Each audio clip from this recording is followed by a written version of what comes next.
ఈరోజు యాకత్పుర కాన్స్టిట్యున్సీలో ప్రతి ఇంటింటికి తిరుగుతూ క్యాన్వసింగ్ చేయడం జరిగింది. ప్రజల నుంచి మంచి స్పందన వస్తుంది. ఇక్కడ స్లమ్లలో తిరిగిన వాళ్ళు, స్లమ్లో పుట్టిన వాళ్ళు, వాళ్ళ బాధలు మాకు తెలుసు కాబట్టి అందరూ ఆదరిస్తున్నారు. ఇదే విధంగా రేపు రైన్ బజార్, చౌని ఆ ఏరియాలో, చెంచల్గూడ ఏరియాలో క్యాన్వసింగ్ చేయడం జరుగుతుంది. దీనికి ఇక్కడ ఉన్న వాళ్ళందరూ సహకరించవాలని విన్నపిస్తున్నాం. హైదరాబాద్లో బీజేపీ ఎంఐఎంకు ప్రత్యర్థము ఎంఈపీ పార్టీ అని మేము తెలియజేస్తున్నాం. ఎంఈపీ పార్టీ ద్వారా రాబోయే కాలంలో హైదరాబాద్లో సస్యశ్యామలంగా ఉన్న బస్తీలన్నీ సస్యశ్యామలంగా ముందుకు తీసుకెళ్తాము. ఈ బస్తీలలో ఎవరు అడ్డు వచ్చినా సరే ఆకలినైనా భరిస్తాము, అవమానాన్ని సహించమన్న ఒక నివేదికతో మేము ముందుకెళ్తాము. ఇప్పటి వరకు స్లమ్ కూడా డెవలప్, హైదరాబాద్లో 3300 స్లమ్లు ఉంటే 300 కూడా డెవలప్ కాలేదు. ప్రతి ఒక్కరికి మేనిఫెస్టోలో ఉన్న పార్టీలకు కానీ కులం మతం పేరు మీద రాజకీయాలు చేస్తున్నారు.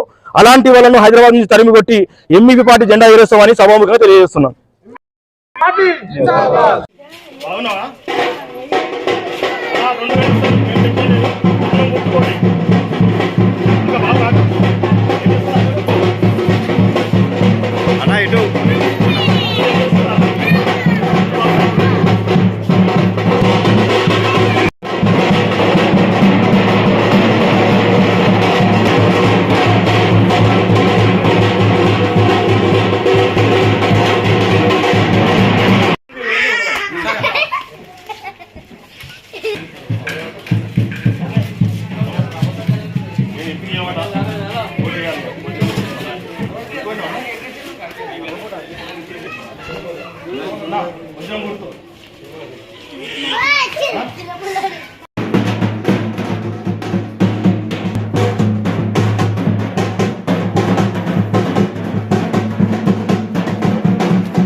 వజ్రం గుర్తున్నది గుర్తుపండి వాళ్ళను.